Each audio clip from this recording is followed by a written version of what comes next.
everybody. Welcome to another episode of Dayton Drama Queens. I'm Josh Stucky. I'm Philip Drennen. And I think we are like at episode 12 or 13 already. Our first season did very well. We're doing very well. We appreciate all of you guys that are sticking with us. Yeah, thanks for watching and listening to our dulcet tones. Yes, and it's great because Dayton has been getting a lot of, free press, basically, for all the arts and entertainment. Speaking of fabulous people in Dayton, Ohio, we have with us today Gina Minyard, who is here to talk to us a little bit about the Magnolia Theater and just about anything else we can think of. We welcome you. Yay! Yes, thanks for coming. Good Thank you for having me. Now, where are you from? Where'd you get started? How did your whole life begin with the arts? Okay, well, I was born. I was born in Indiana. I'm a Hoosier. Okay. I actually didn't know that. Okay. Yes. And my father worked for International Harvester. He was an engineer. You're kidding. My grandpa was International Harvester. Yeah. So I say that in the Midwest because people are like, there's always a connection. Yeah, it's true. So when that started to go out of business, we moved to Iowa, and then we moved to South Carolina. And I usually say that that's where I'm from, Greenville, South Carolina. Okay. He worked for Michelin for years, and that's where their North American headquarters are. So that's where we moved, and I stayed there until I graduated from high school, and then I went to college at Mars Hill College, which is now Mars Hill University. Okay. It's a small liberal arts college in North Carolina, just above Asheville. Okay. And I majored in musical theater. Oh, wow. Yeah. So was any of your family members in musical theater, or you just kind of like got the bug? Or? My mom is a teacher, and she taught music for a long time. We were definitely a musical family. Okay. So I was encouraged at a young age to play the piano and sing in the choir at church and do all those kinds of things. But I wasn't really a theater kid per se. Yeah. There weren't tons of opportunities to do that where I was. So I spent a lot of time swimming. That was my thing. Okay. So my early career aspirations were to be a marine biologist, but specifically because I wanted to be in the dolphin show at SeaWorld. Oh, wow. So there was a performer vibe there. It's true, Philip. I could do that. But I shortly realized somewhere in high school that meant I had to be good at science. And wah wah. I know all those dreams when we were kids about being an astronaut or a marine biologist. It's like, wait, I have to go to school for how long? Right. I'll just sing and dance. Yeah. So I think my career aspirations really shifted because I got the opportunity in Greenville to go to a school called the Fine Arts Center. And we would know that now as a magnet school. But back in the Stone Ages when I was in high school, they used this as like a half-day school. So you auditioned to go there, and then the district bussed you there for half a day. So I auditioned because I had been in the choir and really enjoyed singing, and I auditioned for the vocal program and got in. And while I was in that program, the man who ran that program, his name was Michael Rice, a mentor and a friend, and he passed away a couple of years ago, but he was like, you are a theater performer. Oh, wow. That's awesome. And he was like, there's a theater department down the hallway. He was like, you're going to go audition. And so that's kind of where it all got kicked off, like very late, like my senior year of high school. Okay. Yeah. Same with me. I can totally relate. You kind of need that person to hold your hand or guide you for this world that you don't know anything about really yet. Yeah, it is. I don't know. I reflect on that now a lot as an adult, like how teachers and mentors can have such a huge influence on your life. Absolutely. And I think about that a lot now when I am in that position. For sure. How did you, what brought you here? How did you end up in Dayton, Ohio, of all places? We ended up here. My husband got a job at Victoria Theater Association, which is now known as Dayton Live. Yes. So my husband, Gary, is a theater person as well. So great guy. Everybody loves Gary. Yeah, we love Gary. And we, there's a lot of theater talked about at our house, but I wouldn't have it any other way. Yeah. I wouldn't want to be married to a non-theater person. Yeah. So I love him, and I love our life together. And he was a artistic director in Pennsylvania, and they decided to let go of his position. They cut that position, and so he was unemployed for a while, which was just really hard, Yeah. when you're Yeah. adulting and for we sure. just bought a house. And the arts are and- not an easy thing to maintain a job. It's difficult. So, it was just such a kind of a cool coincidence, and he just knew that this was where he needed to come. And I don't know, I had some hesitations at first. I was like, what is this all about? I don't know if this is a place where I can Sure. thrive as an artist, but I can say now, I love Dayton. Yeah. I do. And sometimes it's hard for me to explain, Oh, I get it. but I just love it. I do too. There's an energy that you Yeah. cannot. It's a figure vibe. out. It's a thing. It's the people. Yes. There's a I little don't know. grit I to it love all. downtown. I'm so pro downtown. When people are like hating on downtown, I'm like, no, Yeah, because sounds I great. just love it. Yeah. And well, I love our life here. That's awesome. Yeah. Tell us a little bit about Magnolia. Yeah, so you were in Pennsylvania when you started the company, right? That's I didn't correct. realize that. Yes. Okay. Yeah. So we were living in Bethlehem, Pennsylvania, which is like right on the edge of Pennsylvania and New Jersey. And I was, taking the bus in and auditioning in New York. And I booked a long-term contract in Philadelphia and did a show there for about 8.5 months. I don't know. I wish that I could really recall the exact moment. Okay. But it's like a culmination of things, right? It's like time, Yeah. getting older, Yes. moving, I don't know, wanting something else. But I was wanting more autonomy over my career. For 20 years, somebody else was deciding the art that I got to make. Oh yeah. Yeah. I get it. And I was like, I don't know. I wanted to make those decisions. And I also I had this itch to create opportunities for other people as well. So I bought a book. Good I bought a start. book that was like how to start a theater company. Oh, wow. Get out. Is this real? It is. Oh It's a my real God, thing. I love you for this. So it's a book written by the artistic director of Step Africa. Okay. And he honestly goes through step by step what you need to do and whether or not you want it to be for profit or not for profit. And then hiring employees and all these kinds of things. And I was like, oh yeah, this is what I want to do. I want to start a theater company. That's great. And, but the theme came in a reflection moment. There may have been cocktails involved. I don't know.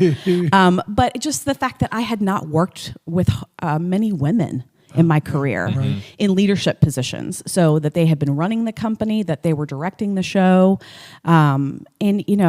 My career to that point had been pretty expansive. I had done a lot of regional theater, cruise ships, theme parks, all different kinds of things. And every single person that I had worked with, really, there was very rare exceptions where the person that was in charge was not a man. Yeah. And so I was like, I don't know, went down a rabbit hole and started to realize that there are tremendous inequities in the arts when it comes to gender, when it comes to race. There's a lot of factors there. Absolutely. And we're just now really starting to crack open a lot of things that have been happening in the theater arts specifically that have been so awful over the years and the way people have been treated. But this is what I know how to do. Yeah. I'm like, I know how to, at that time I was just like, I know how to perform. Yeah. I know what I want in my own theatrical experience. And so I was like, I'm going to start a theater dedicated to women. That's so great. Love And so that. just did it. Yeah. So Magnolia, where'd the name come from? So that was, yeah. Not many people have asked me this, Yeah. but it is a flower that has some symbolic references to femininity and strength. Okay. But it is also a flower that has grown in every place that I have lived. Oh, wow. I just got goosebumps. I know. I love That that. means something when you get incredible. goosebumps. Yeah. It is incredible. Yeah. I love that. I think going back to what you were saying too about, just running having autonomy over your career and things like that. I think being a performer too, not every producer was a performer. Not every executive director, every artistic director was a performer. And you don't have to be, but I think that it can help just kind of having a different view of the way things are run and having empathy for people that are involved with your organization in a completely different way. Yeah, absolutely. I think that it is a positive way to inform the way that I'm choosing to lead and lead the company and steer the direction of the company is because of my experience. Yeah. Yeah. Absolutely. Yeah. So the time when, baby Gina is like going out and starting her career, we all have those contracts where, some feel like they've just changed your life and like this was amazing. I took a step in my acting or whatever it is. And some that you look back and you're like, I cannot believe that I did that. Can you tell us maybe one of both, one that just like really stuck with you and then one that you're just look back and you're like, how did we get here? Yeah. Oh man. I'll do the good one first. I think that so I lived for about 6 years in Dallas. Oh, okay. And Dallas has a really great theater scene. And so it was a great opportunity for me as I was a non-union performer being there, of just gaining experience and just auditioning for everything. And a lot of the shows that I did there, I had such a good experience. One that started out badly with my audition for Bat Boy, I went over to the pianist and I said, I started to go through my song and I turned the page and I said, and then we're going to, he goes, if you get that far. Whoa. I was like, okay. Oh. Wow. But I got cast in the show and had such a good time. It was Good. so fun. That is such a fun show. I love that part. Just like, but it was a really good, what made it great though was the rehearsal process. I'm not really sure. I don't know if the show was great. I never saw it. I was in it. But, I like the rehearsal process was just so much fun. Yeah. We had a lot of just like moments to be really creative and try things. It was a longer rehearsal process, which is a luxury that is just not afforded to many people anymore. Yeah. So that was great. That's cool. And also, I did the last 5 years in Dallas, and I was the understudy, but I was guaranteed to go on. Okay. Another experience that was just really, really wonderful for me. I had never been an understudy before. I didn't know what that felt like being ready to go on at any time. And then getting the opportunity to go on. It was with a newer theater company that was just really starting to get their feet under them. And the guy that directed that show, Rene Moreno, he has also passed away, but he was like a legend in Dallas. Just somebody that like everybody wanted to work with. He just led with so much kindness. That show is sad. It's a very, very sad show. And lots of emotions are coming into play there. And he had a nice way of just being able to, just massage that and let that all happen very organically. Yeah, that's great. So those were two really, most of the things that I did in Dallas, I really had a great time. Let's see.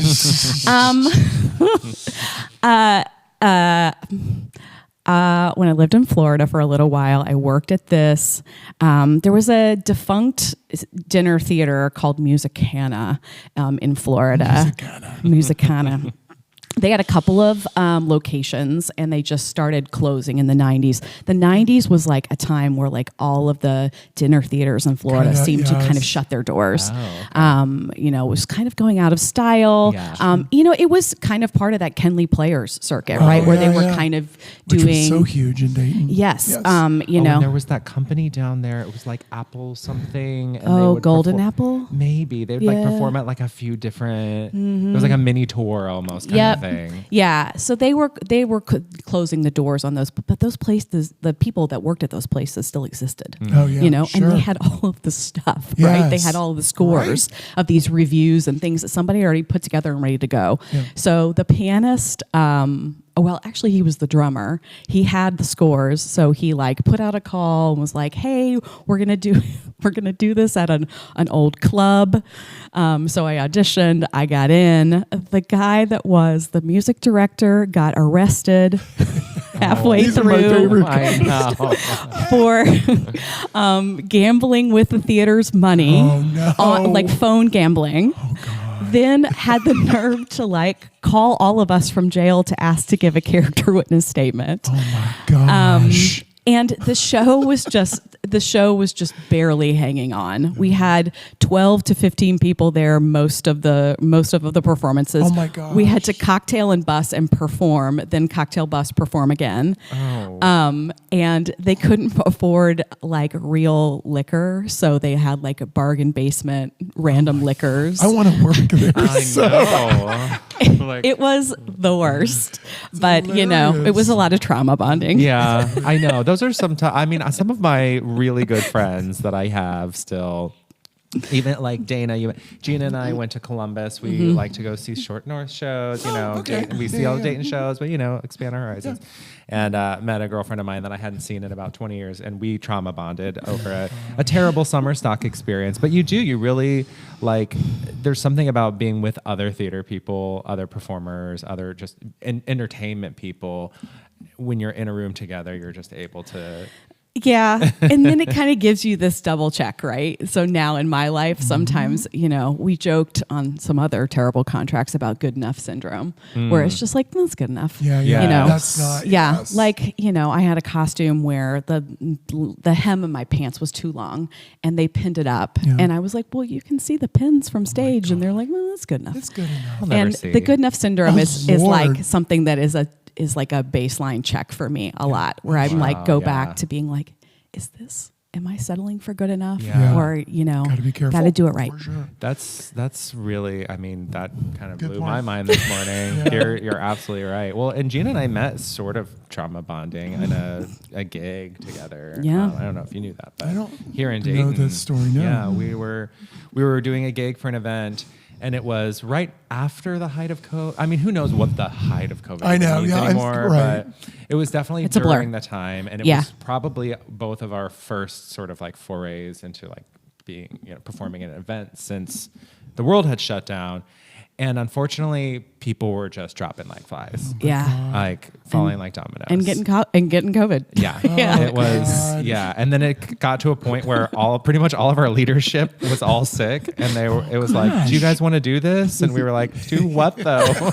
We didn't know what we were doing. Oh my God. It's Yeah. hilarious. But the thing, You'll the never good forget thing- it. You'll no, never forget it it. was a wild couple weeks there. Yeah. But the good thing was, so the event goes on. We don't perform at it, but it gave us a chance to meet. And then probably a week later, I get a call from either you or Gary that's like, hey, do you want to throw together a Christmas Oh yeah, show? your Christmas show. Talk about that, guys, because that's really turned into people love it. It was a very random thing. Yeah. So when the Nerve decided to close, Yes, yes. and that and Chris and Jenna left Dayton, Mm-hmm. they had some dates on the books over at the PNC Arts Annex. Yeah. Oh, that's right. And Yeah. one of them was a pretty prime holiday week. And so when they gave that up, which was at some point in that November, early November, late October, Gary, again, when we talk about a theater at our house, he was just like, I have a prime week in the Arts Annex. And, he was like, we should do something. What should we do? Yeah. And I was like, and he's like, do you want to you just throw together some Christmas songs? And I was just like, oh, I don't want to do it by myself. Right. And he was like, well, who would you want to do it with? And I was like, I knew right away it was Philip. Like I was sweet. because Philip understands the assignment, Oh, right? I and guess. could roll with whatever this I was can going to be totally see because that. we Yeah. had 3 weeks, Yeah. 2.5 weeks. Oh yeah, it was crazy. Yeah, so Gary has a great standing relationship with the Darren Bell Band, and they always come in and They're do great. various gigs for Dayton Live. And so he was like, I'm going to call Darren, see if he's available. And he just happened to be available. I mean, he has commitments with DCDC, but he just happened to be able to, and I don't know, by some magic, theater It magic. really was magic. Yeah. It just came together, and we just did our 4th year. Amazing. Yeah, it's crazy. Speaking of coming together, before time runs out on us, Magnolia Theater, tell us a little about what's going on, how things are progressing. coming up What's next. coming up, what you got. It has been such a cool ride here these past couple of years, Yes. because this post-pandemic era kind of steered me towards us becoming a nonprofit. Okay. Because we were self-producing. I mean, Gary and I were just paying for everything for years. Yeah. And so becoming a nonprofit has kind of opened us up to this new world of possibilities, but kind of put us on this track of being consistently producing. Right. So yeah, this year has been a great season. We decided to focus on the woman's voice in democracy and what that means. Perfect timing. Yes. What does that mean? Yeah. How can we use it? Can we use it for good? Is it really out there? Is it being listened to? Just asking a lot of questions. And so our answer was to produce What the Constitution Means to Me in the fall, which was Heidi Schreck's Pulitzer Prize winning play. And then in the spring to produce an all-female Julius Caesar. That is so great. Yeah. This is an idea that I've had for a very, very, very long time. Just thinking about the ideas and themes of Julius Caesar, and I'm not really interested in like the gender bent idea. Like I really am interested in it coming from a woman's perspective. Okay, yeah. And so these motivations all change in Julius Caesar, right? The ideas of loyalty, how women treat each other when they are in positions of leadership, when they have different styles of leadership, what drives women to make new choices, including violence. Yeah. Because we don't think about women being violent, but there are a lot of them that are. Yeah. And so, we have also, as a company, thought a lot about gender as a spectrum and being something that is women focused and wanting to be more inclusive. And so we've changed some of our commitments as a company about being committed to gender-based theater.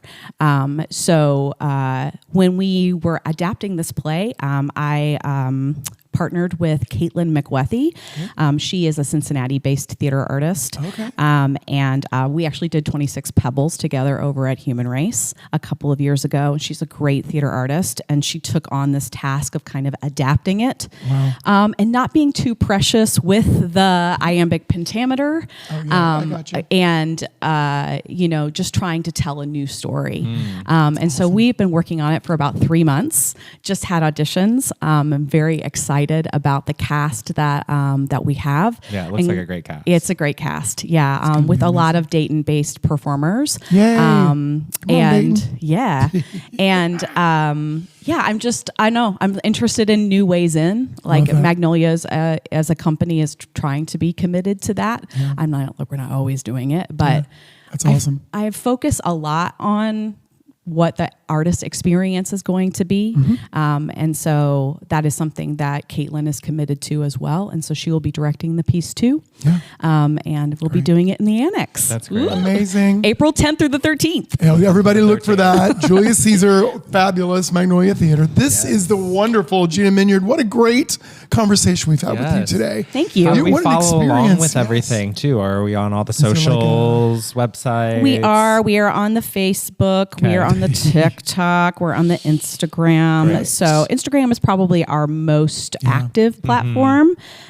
So I'm having like a personal thing about social media in general right now, which has been hard. Yeah. But yeah, we're there. Okay. It's still that main marketing tool for Absolutely. so many companies, including theater companies. So Definitely. Well, check it out. And thank you so much for Yes, being here. Thank you. Gina. We need to thank Square One Salon for their sponsorship. And thank you so much for growing this audience for us. We appreciate it. I'm Thank you. Josh. I'm Philip. We'll see you soon. Bye-bye.